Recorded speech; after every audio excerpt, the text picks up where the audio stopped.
The Museo Nacional del Prado has some of the best and finest collection of Spanish as well as European art. They have over 8,000 paintings, 7,000 works of art, 1,000 sculptures. It is huge and is magnificent. In this video, you'll discover some of the highlights from the Prado Museum, as well as the entrance hours, costs for tickets, how to get free admission, and a few other tips coming right up.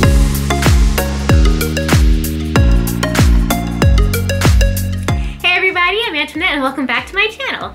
This is Frolic and Courage, where I like to give you the tips, tools, resources, and tricks to help you do the things you want to do. So if you're going to the Museo del Prado, go ahead and smash that subscribe button, give this video a thumbs up, and let's get right into the highlights. Undoubtedly, the biggest highlight of this museum is to see Las Meninas by Velázquez. It is absolutely gorgeous and it is displayed so regally on a large wall in one of the alcoves of the museum. It is magnificent and it's so cool to see because, as you're familiar with the painting, it's the girl is looking at you and you're looking at her and everyone's looking at the painting, and it's just this kind of really cool experience to have. And not to mention, Diego Velázquez is one of the greatest Spanish painters of all time, and you'll see a number of his other works in the museum. The museum doesn't only have Spanish painters, but they also have painters from all around the world, from famous Dutch painters to Italian artists,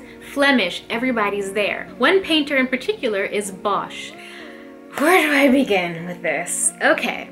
So if you don't know, the Garden of Earthly Delights is essentially a triptych. It's 3 different pieces all put together, and it basically explains the origins of sin according to Bosch and the consequences. There is a lot of detailed information going on there.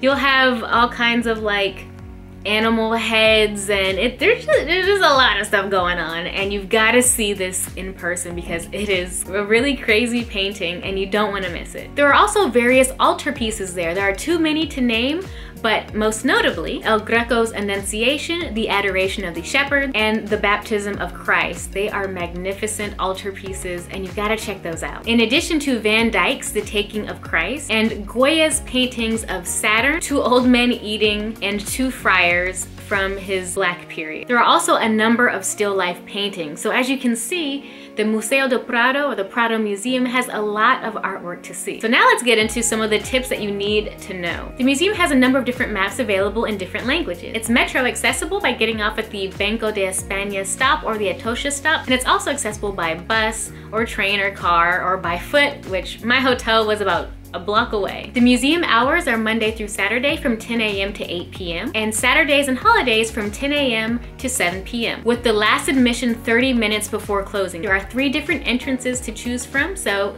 don't get stuck at one. However, they only offer timed tickets. Because of the museum's popularity, there's only certain times that you can get in, so make sure you go online and buy those tickets in advance. And make sure you arrive at least 15 minutes early because you're gonna have to go through security, and it's quite extensive security, so metal detectors, having your bags checked, all that jazz. The museum costs 15 euros to enter, and it's free for anybody under the age of 18. And also, as a note, if you're looking for a free entrance into the museum, listen to me carefully now.